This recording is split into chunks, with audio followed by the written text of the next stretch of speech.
Hi, welcome to Open Range. My name is Will Gardner. I am your host today on Open Range. As typical, we do a segment every week on real estate. And so I'm here during this hour today, joined with two guests here in the studio. And they're my brothers, actually. Father Paul Gardner and Father John Paul Gardner are here today in the studio. Welcome to both of you. Hey, being here. Thanks, big bro. Great to be here. Well, can't believe it is on that team. This is exciting. Great. So I feel like the stiff in the family. When I talk to my brothers, they're a lot more boisterous. But we have, the reason why I brought you on, and this is of course a real estate segment, but one of the things that I wanted to have you guys on to talk about, and I was a little afraid to bring this up, was I didn't know if I was not going to be able to sell any houses anymore, because I think I told you the questions a few minutes before you got here, because I don't know, I remember hearing this story of it's harder to pass the camel to pass the eye of a needle than a rich man to go to heaven. And I just thought it would be interesting to get a take on kind of wealth and spiritual health and how you balance that. And so I really wanted to bring you in for that. And also you guys are a lot more fun than I am. Even though I'm older, people don't know that I'm older, except for the gray. That's the only reason why they know I'm older. But as a matter of fact, Father Paul is my I don't want to say God child, but it's like, I'm father, he's father. It's very confusing. I'm sure we'll have a lot of fun. I don't know if we could just put a photo on the screen. I think we have the first screen here. Yeah, this is our family in all our. Well, exactly. Mary Beth, Eugene, Robert Paul. Yep. So and my sister Beth. This is her fourth child and late in term, so I'm sure I'm going to get some emails of like, why'd you put that photo? But this is on Christmas, just this year. Just a very proud, beautiful family that I'm proud to be part of. And yeah, this is. We even got our dad to smile. Yeah. And look, Bill's in the middle. Oh, Will, hidden. So. Favorite child. So anyway, this is our family, and I just wanted to point out, there's 9 of us, and then mom and dad. We came from I didn't realize it at the time because, of course, you just want more in life and you're spoiled. But we were not spoiled. We were in terms of, we weren't very, I remember. He was. Yeah, sorry. He was very spoiled. I remember Dad telling me we'd had these, I don't know if you guys remember, there's these commercials that would come on. The United Negro College Fund, mind is a terrible thing to waste. Black kid couldn't go to college. And I remember asking my dad, I think I'm going to go to NDSU. And he said, I don't know if you're going to be able to go to college. And that was like, wow, I did get to go, but I was all paid for by myself and grants or whatever that was available to us. But so we did come from times that were tougher. When I was older, you're right, as times get less kids in the house and the grain prices went up, it was better for our family. But one of the things we always aspire for more. And so I remember mom and dad I feel we didn't have much, but didn't realize how much we had in terms of our family. Yeah, what is the story that when we would go to McDonald's when we were kids, mom and dad would order 25 hamburgers and you just took one. And then when Paul was a kid and he's going to McDonald's, he got to order which meal he wanted. And I was like, come on. Very spoiled. But we knew the names of everybody that worked at the thrift store. Like, we were very good friends with everybody there. That was to ask for no pickles and no onion was I know. Like, how does he get away with that? I was spoiled. That was being spoiled. Now we've, of course, lived a lot of our lives since then. And so I wanted to bring with you guys to find out how does real estate, does it stabilize families? Do you guys see that in what you do? And I'm going to ask harder questions about whether or not wealth and spiritual health is how you balance that. But I guess trying to find some positives in wealth. I find a lot of people are looking to obtain real estate, and probably it's like a goal for them if they don't have it already. It's a high benchmark for them. So in their minds, I think that there is a lot of drive to get to that point where they have their own. And I think it brings some stability, but at the same time, I see families where their parents die and the real estate can break up a family. Or it can really cause a lot of consternation. That's mine. By the way, you're not going to inherit it, man. It's mine. It's not. I see it can go both ways. Yeah, like in all things, your attitude towards it and how you use it, your mindset approaching it is good. So a person could say, can wealth become an obstacle to a stable family life? Yeah, I suppose if a person has a wrong mindset towards it, I think we all see very clearly and I see this all the time in the school world where I work. I administer to a lot of students who do come from nice, like stable families where they have real estate in their families, and you can see very clearly how it stabilizes their family life. That they are able to be attentive in school, they're able to be practicing in their faith because they don't have to worry about their stability of life at home. And that's thanks to their parents having provided things very well for them in a stable family life. So I didn't bring up any of these questions until, 10 minutes before we got on the set, and I just said, here's what we're talking about. Here's the questions, you can think about it for a few minutes. And I was nervous, I don't know if this is how we deal with this. But you had mentioned, Father Paul, in the last 10 minutes right before we got on, you talked about your book and that you're reading, and how there's a part of being stale with your money where you're just sitting on it and hoarding it, and just where it's not being spread around to rejuvenate and to give life to the rest of the community. Can you talk a little bit about that? Yeah, so you just referenced this book. This is the Compendium of the Social Doctrine of the Church. Wow. I think many people don't realize the church actually has a lot to say outside of just maybe your typical Bible topics, pray a lot or go to confession, whatever spiritual topics. The church has a lot to say about like how people live their ordinary daily life. And it has not maybe like hyper-specific rules, so to speak, but it gives really helpful principles for how do you apply what faith can teach us about the use of wealth. And this book in particular highlights the fact that the church and the scripture have always had a very positive view towards wealth. In fact, if you read through the Old Testament, they didn't even talk about heaven that much in the Old Testament. They didn't really know much about heaven. They saw the goal of life as like a blessed person was one who was blessed by material property. That was it wasn't the end all and be all of life, but it was a sign that they were favored by God. Job especially was. Yeah, Job especially, and even all the cattle and all of the children that he had, and his land. Yeah. Even the Ten Commandments. People don't realize that in the Ten Commandments they talk about real estate because it talks about why they should be like honoring your father and mother, so that you can live a long life in the land that God is wanting to give to you. And so having the possession of land, that promised land, was the sign that you're living your covenant relationship with God. That means that you're being obedient. And so the Bible and the church have a very positive view towards wealth, but it was always cautious to warn against is accumulating wealth for its own purpose and not having a wholesome objective for it. Not just sitting on it, letting it get rotten because it's sitting there. Like you're playing a video game and look at how many points I got and how much I can stack up, and this sort of like breaking ranks. But we didn't have video games as kids. No, none of that. It makes me feel better to hear that, because I work with a lot of clients that they grapple with that occasionally. I wouldn't say all the time. I really do feel like they are trying to do something positive with land. They're trying to build a business up in order to give people jobs, to grow the economy, to make it a very positive world that we live in, and spread that wealth around to other families, and through commercial development, or even personally, with our home, we love to host events at our house and allow other people to come in and enjoy that with us. So that's what we have. But let's get back to this discussion of wealth and spiritual health. And I wanted to talk about, just to hear if there's any good stories you've had about people's generosity.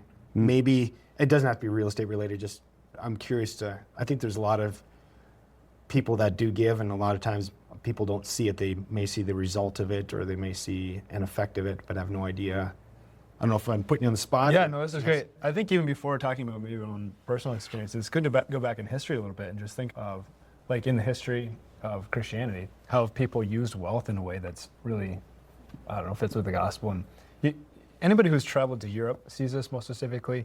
Europe, more than any other continent, you could say, demonstrates how like a view of life informed by the gospel really produces like a very beautiful society, a very beautiful culture. If you go to European cities, they're just magnificent. Even the homes and the churches and the way they all come together in a city, you can see that the way that they used their wealth was very much to create something of beauty, something that wasn't just useful, but was really something worth looking at. And so the churches that were designed were just very uplifting, lifted the eyes. They inspired souls. And the homes too, they had a certain simplicity to them, but they were also very family-centered and would in a certain way point to the church. The church would be the center of town. And so that idea of wealth was very much in their minds. They wanted to use what they had earned for creating something beautiful. And I think that was something that runs deep in the core of the Christian mindset towards wealth. I think It's good to prosper. It's good to prosper, but use it for something that lifts the heart and the mind of society towards God. I think we brought that home in North Dakota, especially in there's a lot of towns that have beautiful churches, but I think the one that's the most beautiful of all, if I could say so, is St. Mary's in Hague, where my classmate Father Paul Eberle is from. The people in that town, in a time of great desperation, there wasn't a lot of wealth accumulated yet, pulled together, and they said the first thing that we're going to do as people faithful to God is give God this land and build a church on it. So they put God first. And if you ever get a chance to go down to that place, you'll think that you're in Europe. If you can go see St. Mary's in Hague, beautiful church, but a real testament to the faith of those people and their selflessness and the correct approach to wealth. They really have a good sense that you give to God first, and all things will be provided for you. And you see this too. That's a great example. And even now in Bismarck and surrounding towns, a lot of our churches and parishes have been renovated. Over at St. Anne's, where I've been there, it was just renovated about 2 years ago. And it's marvelous. There was an immense amount of generosity poured into that. And a lot of it was done anonymously. And it's amazing what generous hearts can produce. I still hear 2 years later, people frequently come to me in tears saying, "Oh my gosh, it's such a joy to pray here. We love praying here," because that's the fruit of people who have Generous lived hearts. hard. They've worked hard in their life. They've accumulated wealth, but they've done something really meaningful with it. I remember St. Mary's in New England we're from, and I remember there was this plaque on a wall that was growing up, and I remember that having the different dollar amounts of what people gave. And I remember there was this one, I don't know, it was probably in the 70s, and St. Mary's had a Catholic high school at the time, which was Remember pretty those interesting plaques. for a town of 1,000 people to have a full-blown Catholic high school. Yeah. But I remember seeing the most expensive donation was anonymous. And I remember as a kid thinking, it was like $300,000 and it was anonymous. Who's that? I gotta call that guy. Doesn't sound like a German name. But I remember thinking, like, why would somebody do that? Now, of course, I know very well. As a matter of fact, it reminds you of King Keller, who donated the land for St. Mary's High School here in Bismarck. Incredible place. Here in And Bismarck. I remember talking to Ken about it, and probably, I think it was even the bishop I'd talked to. And I talked to him about that, and he's like, oh, he did not want to be known. He did not want this to be out there. He wanted to do it anonymously. The bishop said, "No, you're going to be doing this publicly." And because if I get that story messed up, I'll correct it next week. But I'm pretty sure that's how it went down. He didn't want that because we just wanted to donate it. And as one of the things that I see the challenges with the church is I'll hear people say Rome has all these riches and why don't they just sell everything and pay the poor? And that's good for this week, but then next week, then what happens? And also, I think it's also hard for me to say that because you just want to give as much as you can to our God. And whether you're whatever faith of Christianity you are, whether you're Catholic or not, I think it's beautiful when you give like that to God and to our faith. Well, it's a both and thing, right? It should never be either or, like poor or do I give to the church? No, it's always a both and thing. And I think if we can call on Europe again for a second, they demonstrate that really well. They're the incredible saints in Europe who like gave so much to the poor, like just endlessly gave to the poor. They were inspired by the culture of beauty. Like they were living in these massive cathedrals, right? That without the faith life inspired by the beautiful architecture, they wouldn't have probably had the generous hearts that they had towards the poor. The two always go together. And so I don't think you can separate those. Yeah. Any tips on handling wealth? Who can think? I don't have any, so I don't. know anybody? Yeah, let me know. Father John Paul, you probably speak to this too. But I think that the church is clear in the sense that wealth has to be understood as something that belongs to God. What do you have that you haven't first been given? We sometimes too easily attribute our own effort to being the source of our wealth. And so who gave you the ability to have effort? If that didn't come from God, who did it come from? Or who you could say, Gave you the talent to do it. And no, my mom and dad taught me to work hard. It's who gave you your mom and dad? That's from God too. Everything we have comes from God. And everything we own belongs to God. The church is very clear that we shouldn't even necessarily talk about ourselves owning stuff. We're the stewards of our stuff. You get to administrate it, but it doesn't mean that it's yours. That's a healthy perspective then, because it sets me free from this. I got to save up stuff for myself so I could No, it exists in your possession, so you could be an administrator of it, or for something. Yeah, I think too, just the danger of retaining wealth. If you're going to retain wealth, you're going to have the tendency to want more, and it's never going to be enough. You have to find ways to outsource your wealth in a way that is going to be beneficial to society, take care of your family, pay your taxes, etc. But that tendency to pull back and say, I'm just going to accumulate it all for myself. So much danger there. I think St. Paul says that the source of all evil is that loving of the money. And I need this. This is it's what Judas Iscariot wasn't. He kept the money and he used to steal it. It says in the scriptures, stealing, greed, those things are going to corrupt your wealth, and you're going to get involved in bad things, I think, if you're using it the wrong way. And it's stating really, you're stating really, I think if we can go back to the compendium for a moment, the church gives a really helpful principle. It says, wealth exists to be shared. That's what it's for. It exists to be shared. And the church fathers would even go on to say, like, how would you be able to be good to people if you didn't have wealth? It makes sense that God would create the opportunity to have some abundance, but specifically for that purpose, so that you have an opportunity to share something. A gift to give. Yeah. I've experienced it a lot just in the towns that I've been able to serve in as a priest. But especially here in Bismarck, that even when we go out, Father Paul and I would go out for supper every once in a while, and it's not infrequently that somebody will say, Father, I hope you enjoyed your meal. I just paid for it. And you just think, holy smokes. And giving that gift, we're up against our break, but giving that gift is more meaningful probably to them than it is even to you. And that's the way I feel. I just say yes to the gift. So We absolutely appreciate it, but you should make it a place where you're constantly remembering that the Lord is there with you. So having holy images and things that remind you of God is a really important part of having a wholesome, faith-filled life. Some people even go so far as to have, I think because we had the Bible table. I don't know if you guys remember the Bible table. See, Catholics can have Bibles. We had a Bible table. And It was right in the center of the house. As soon as you walked in. It was, yep. And the Bible was always open there, where you get together and say Christ is the center of our home. But I've even seen some people go so far as to dedicate a specific room to prayer. So you can say, God, not only do we want you to bless this house, we want you to move in. Here's your room. Yeah, I was going to ask you next quarter, make one point before this, but I was going to ask you what homes, you can think about this, what homes you've been to that have some, I guess, extraordinary places of setting aside. Sure. But one thing I wanted to point out to the viewers is, so you'll know if a house is blessed by when you go over the door, and you correct me if I'm wrong because you're the authorities on this, but when above the doorway, you'll see, I think it's C plus M plus B. Am I right? You got it. Yes. Wow, look at you. Wow. I did, and I think it was in Passes. our. Yeah. So is it the three wise men? Yep. Okay, tell us how Is did it why the three wise Casper, Melchior, and the billionaire? No, what's his name? Bill, Bob, Balthazar. Balthazar. So the three names of the three wise men. Yes. Yeah. Yeah, Yeah, and that's the three what. wise men. Three wise. Wow, there's three of us here. Not very much wisdom. Not a lot of wisdom. Yeah, people don't notice that part of the Bible. They always think that the three wise men came to the stable where they were, but the scripture actually says they came to the house where he was, because they probably visited him later on. And so, Really? yeah, the wise men came to a house, right? just some real estate. That is one of the blessings. I would say that not necessarily every house that has been blessed has that up. We don't build blessings done specifically in the Epiphany time of the year. But Okay, so house blessings can be done any time of the year. Encourage the house. Okay. Have it blessed.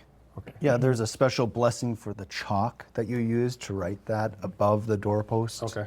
So it's a blessed chalk, and it's done at the Epiphany time. Okay. Yeah, so if you see the initial CMB With above the door, your- that's a blessing. So. It is. And one thing that I was going to mention is that I'll have a lot of sellers come to me and they'll ask me, because they'll sometimes have a lot of Catholic memorabilia or articles, whatever you call them, on the walls, statues, and sometimes it can be a little heavy. Yeah. But it's so I always Mom and Dad were talking about you.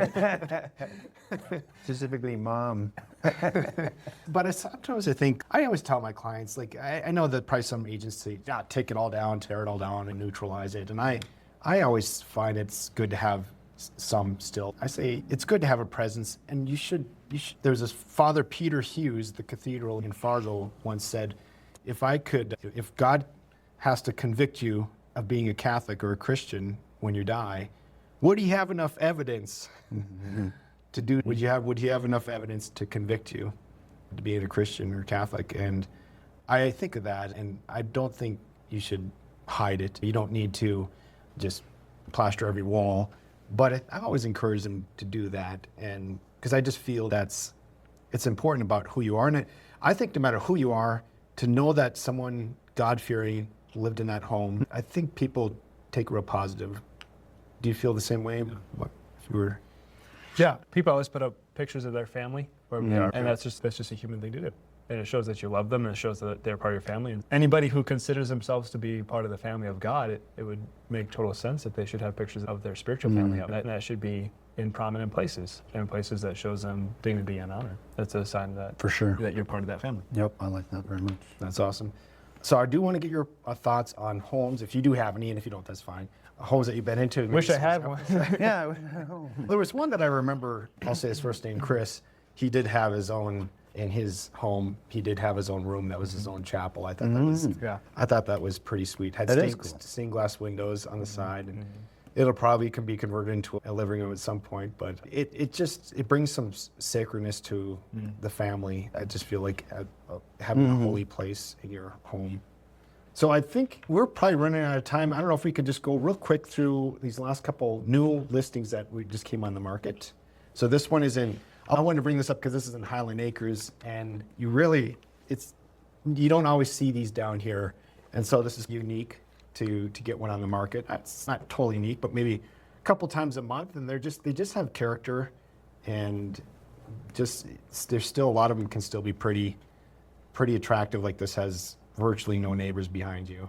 Just very vegetative area back there. So In Bismarck? Yeah. Highland Acres. Yeah. Things get green here? We're just out of time. To my dear brothers, Father Paul, Father John Paul, thank you very much for joining us, and I hope you come back again if we ask you. It'll be Thanks, fun. Will. Great. Great to be here with you. All right. And we will be back again next week.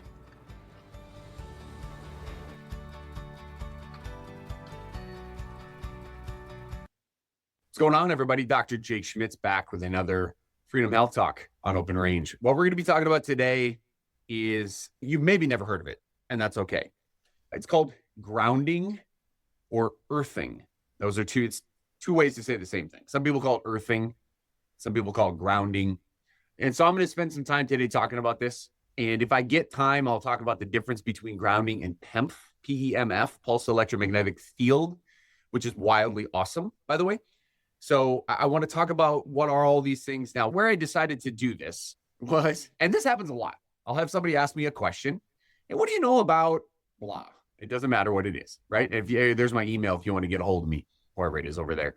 So Gary sent me a text yesterday, and he said, hey, what do you know, or do you know anything about, or what do you know about grounding?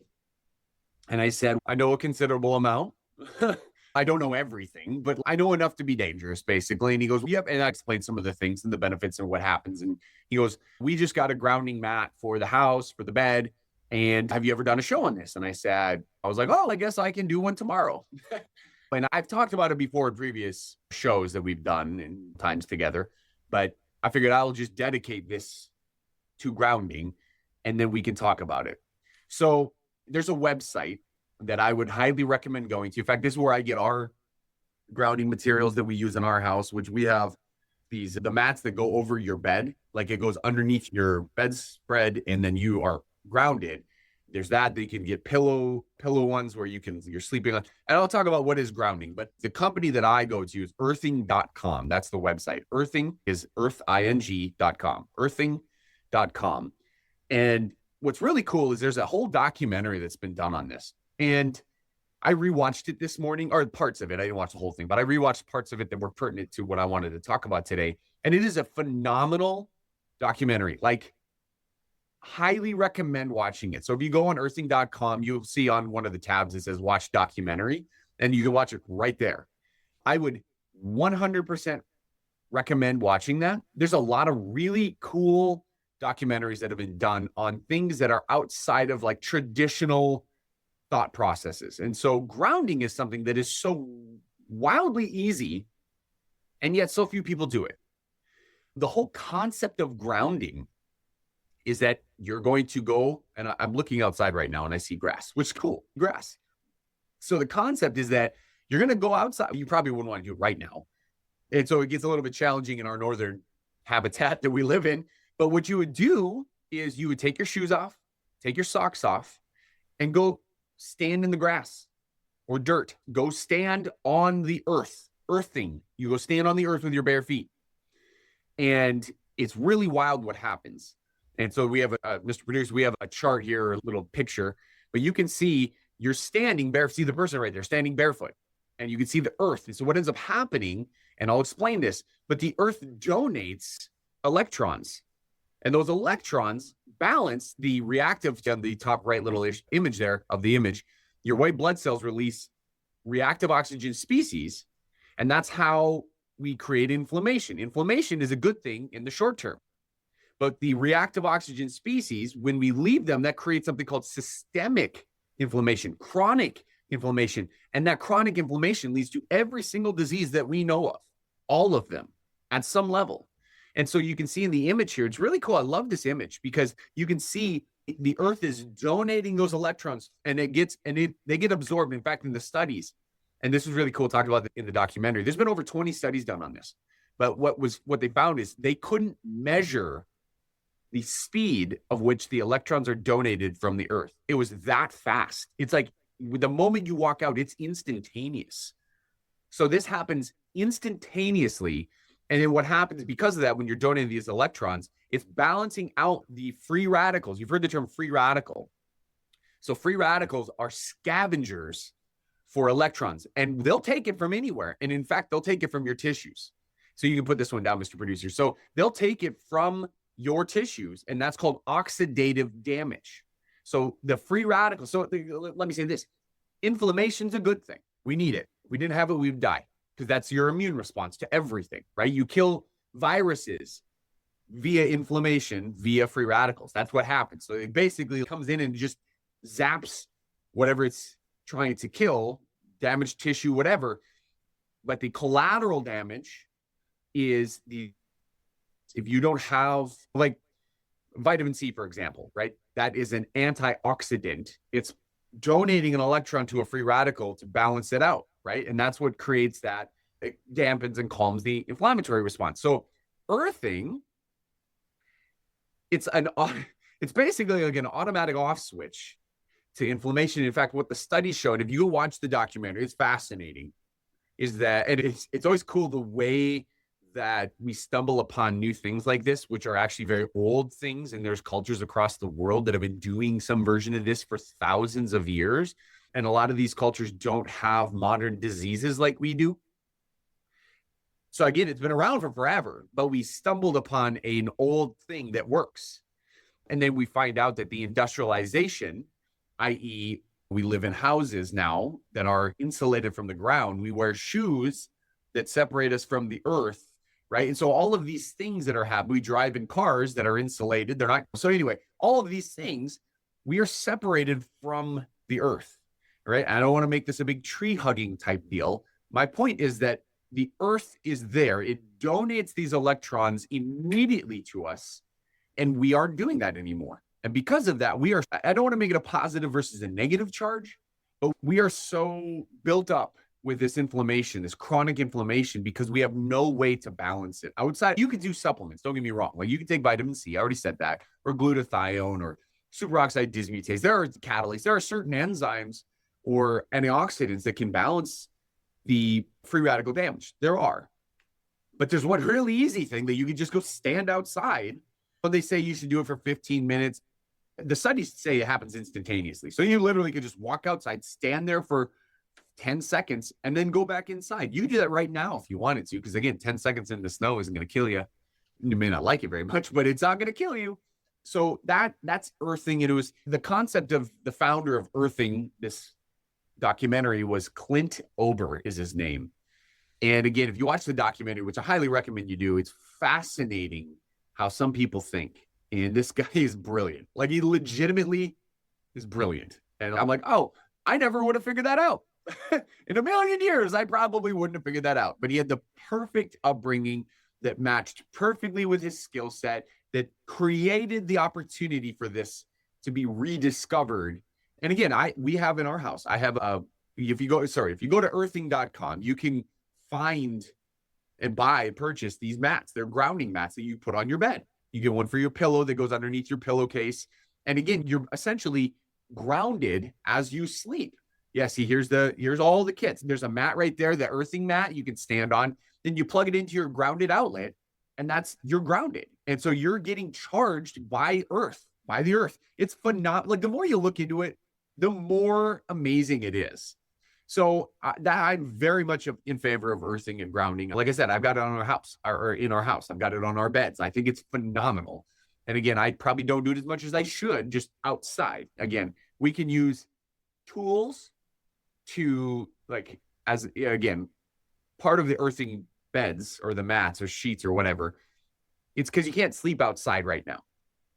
But when it's nice out, I can go stand outside. So again, I don't want to say don't ever do that, but like, you can just stand outside and get the same effect. So you don't have to go buy something, but at a minimum, go to the website and look up the documentary and watch it. It's phenomenal. I want to I'm going to shift gears just briefly. So that's earthing. There's something called PEMF, P-E-M-F, pulse electromagnetic field. And so can you bring up that image, Mr. Producer? So I want to talk about really briefly, there's a difference between grounding on the left and PEMF on the right. PEMF is you're pulsing an electromagnetic field and it repairs tissues. So if you've ever heard somebody who said, I have a beamer or a PEMF mat, it's pulsing, it's doing a similar thing, but different. So grounding is going to it's going to passively get rid of inflammation in your body. PEMF is going to actively get rid of inflammation in your body, and it's going to stimulate tissue repair. So I think both are phenomenal tools. And Gary had asked me about grounding, but I thought, you know what? I want to talk about PEMF also because it's doing a similar thing differently, if that makes sense. Again, PEMF is pulsed, electromagnetic field. So you're basically using magnetism to institute or create a tissue repair. One of the cool things I want to talk about, it's a little bit different, but PEMF does it also. It forces the issue. But what they've done in studies when you're being grounded to the earth, is they'll look at your blood flow with microscopes, and they'll see that when you're grounded, the red blood cells, because of everything's electromagnetism inside of our body, the red blood cells will actively repel each other. So think about things like plaquing in your arteries, right? Where the blood cells clump together. Grounding actively stops that. So that's heart disease. Think about this. So it's helping. And so it's wild to watch this, where you can stimulate that. You turn it on, you can see the red blood cells start flowing. You turn it off and they stop. It's wild to see this. So go to the website, watch the documentary. If you're not convinced at that point, then okay, that's cool. I'm convinced, and I spent a whole heck of a lot of time looking this stuff up. So as always, again, the more you learn, see, there it is. Watch the earthing documentary or earthing movie right there. So the more you learn about these things, the more you come to understand that it's not just what's your next drug. It's what are the things you're missing to keep you from eating those drugs. All right. Until we meet again, love y'all. Ask better questions, get better results.